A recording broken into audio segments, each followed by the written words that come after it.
We've been trapped in the gaming doom cycle for so long that I feel like we've forgotten how to see the good things for what they are. The whole gaming industry has been so desperate for years now to go back to the pandemic heydays that, let's face it, we're a bubble.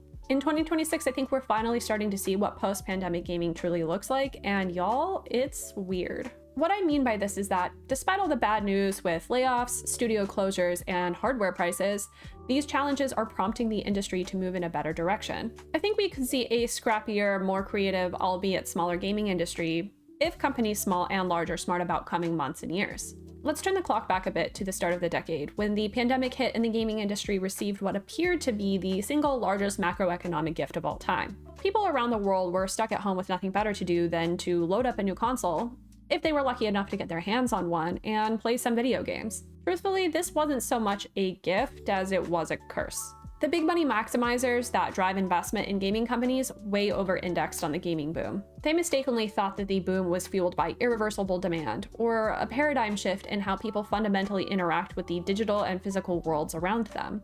Gaming companies had to so much as sneeze in order to get funding from an investor, regardless of whether they had a good product or a real audience. Investors in turn chased after trends, thinking that whatever was popular in the moment would surely be popular forever. Studios opened left and right, churning out tons of content, good and bad.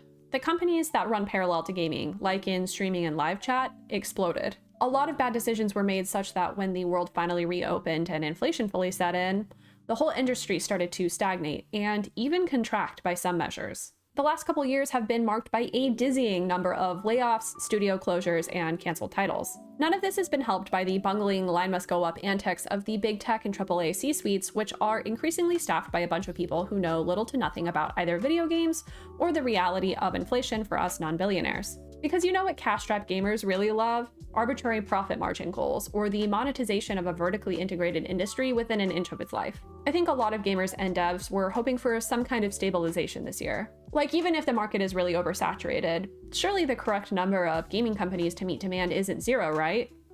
Right? Enter AI, the overhyped innovation that nobody asked for that is taking that nice supply and demand curve and throwing it in a blender. Regardless of the catastrophically fragile and very apparent bubble that the AI industry is propped up on, its backers, many of the same big tech companies that own vast swaths of the gaming ecosystem, are so wealthy that they are sucking the industry dry of its hardware. HDDs, SSDs, RAM, flash memory, GPUs, the list grows by the day. Basically, no major hardware component will go unscathed by big tech's insatiable need to build pointless data centers with fake money to meet fake demand for a mostly fake technology. It's gotten bad enough that I and many others are worried about how RAM shortages in particular are going to seriously choke the consumer electronics market. If you need to upgrade your phone or your laptop, the best time to do that was probably about a year and a half ago. Oops. As a result of all this, Nintendo is considering price hikes for the Switch too, and both Sony and Steam are now delaying their next console releases. The situation is so dire here that the gaming discourse hive mind has started to say that AI will kill gaming. I want to push the brakes on this doomsday scenario just a little bit though. Don't get me wrong, I think that unequivocally AI's stranglehold on silicon manufacturing right now is an economic and consumer rights nightmare. I'll touch more on that later. There were pre-existing pressures like inflation, dampened consumer spending, and rising unemployment. Now there's this AI-fueled hardware shortage. In total, we can probably anticipate more layoffs across the gaming industry. The AI craze will continue to siphon investment money away from gaming and into a doomed hype cycle. More studios will close and more titles will get canceled. The hardware divisions at Microsoft, Sony, and Nintendo, as well as PC parts manufacturers, are all going to feel this deeply. Despite the projections for consumer spending on gaming in 2026 being optimistic, I think that the numbers are going to be far more tempered at best at the year's end. What this does is open opportunities elsewhere though. Before I dig into how this might look, the central philosophy that gaming companies need to embrace is doing more with less. Scrappiness and creativity matter more here than whether you can mimic the latest hit or perfectly render complex textures and lighting. Gaming in 2026 has a huge elephant in the room that we need to address. There are just tons and tons and tons of games out there. More get released every day. To say nothing of quality, AI-generated games will continue to crowd the market, making visibility all the more of an essential. With aging hardware and financial strains making purchasing new games more difficult, gamers will naturally gravitate towards mining their backlogs. From the perspective of a consumer, this is actually great for me. My backlog is growing all the time because I only have so many hours in the day. As someone who's working her way through her first playthrough of Baldur's Gate 3, I feel this so much that it hurts. But I want the gaming industry to survive, so relying on my backlog isn't exclusively good either. The biggest opportunity I see for the gaming industry here is paying more attention to gamers' backlogs. DLC gets a bad rep, but high-quality DLC for a reasonable price is actually quite popular. Similarly, high-quality remasters are also quite popular, so long as the original game wasn't released too recently. Companies build trust and brand popularity, and therefore long-term sales, by selling high-quality remasters for reasonable prices. I could imagine this being even more the case if publishers offered high-quality remasters at an extra discount if you already owned the original game through a given storefront. We gamers should advocate for moves like this as well. However much they pretend not to hear us, even the biggest gaming companies are well aware of gamers' preferences. On that note, there might be pressure on developers to adopt AI to get more content out even quicker, as software becomes more of a focus due to hardware constraints. As we saw with the backlash to Larian CEO Sven Minka's however misreported comments on AI though,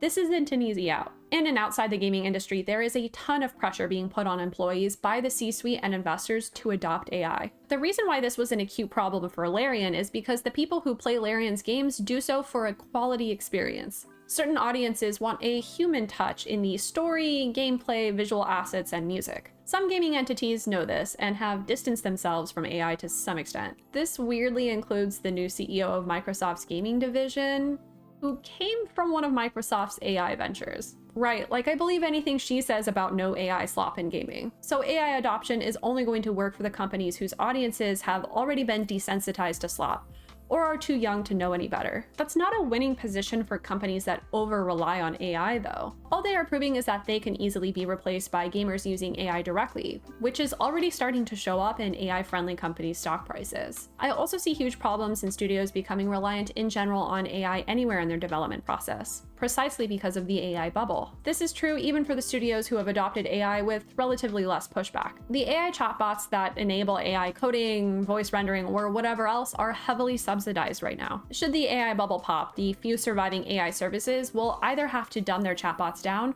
or charge users the true cost of the service. Considering that ChatGPT loses money on its most expensive subscription, I don't even want to know the true cost of these models. Put another way, do gaming companies really want their devs using AI to code when each prompt costs $20? If you rely on AI and the bubble bursts, suddenly your whole business model bursts too. I don't see a ton of people talking about this in either gaming or the broader tech industry, and it's a huge concern of mine. I also worry very deeply about all of the world's junior software devs who have already become reliant on coding chatbots, but that's a story for another time. Because of the bigger economic situation, we are actually in prime territory for smaller studios to thrive. Even before the AI-fueled hardware shortages, I've been seeing endless comments on my channel and elsewhere expressing more interest in AA and indie games. There are two reasons why smaller studios might hit their stride soon, but they both boil down to money. The first reason is that smaller companies usually make smaller games that are easier to run on older systems. For a while, the gaming industry brushed aging hardware off as a poor person's problem. If you're not rich enough to be a next-gen gamer, I guess that sucks for you. Now with new hardware becoming inaccessible for most people, studios are going to have to contend with aging systems. That 80 gig game that pushes 7-year-old consoles to the brink just isn't going to be the way in 2026 and beyond. Fortunately for indie gaming, that's almost never what they create. If AAA studios understand this, they might finally pivot away from their weird obsession with creating visually stunning but otherwise broken games. I'm probably being a bit naively optimistic here though. In addition to their focus on smaller games, the other reason why AA and indie studios might shine going forward is even more obvious. They make cheaper games. I'm sorry, who do you think is going to win the fight for the consumer shrinking wallet? Indie studios that release affordable games that often go on sale? Or the vertically integrated AAA companies that release expensive consoles, fewer games, and then charge $70 to $80 for them with no discounts ever? There is one final thing that gives me hope about AA and indie gaming in this era. That is the pretty substantial acknowledgement of the rise of smaller studios in the wake of all these layoffs. There is also complementary movement in the storefront space to make storefronts less of a monopoly. These smaller storefronts often focus on smaller or older games. In the end, smaller gaming companies are largely driven by passion and creativity, and they are less prone to the whims of trend-clinging, risk-averse investors. When money is scarce, authenticity is going to become the premium. This trend has been around for a while now, and not just in gaming. To the extent that smaller studios are better at being authentic, they'll have something that AAA studios increasingly lack. Remember earlier when I said that investors incorrectly believed that the gaming bubble of 2020 was some kind of shift in how people interacted with the world around them? It turns out there can be shifts like this in gaming, but they're probably not going to come from the C-suite. or at least not because any CEO intended them to. There are a couple different things that make me think that consumer rights is going to be the watchword in gaming and the broader tech industry in 2026 and beyond. As I've already discussed, there is a heated revolt in the gaming community against AI for both wild hardware prices and the hollowing out of a beloved art form.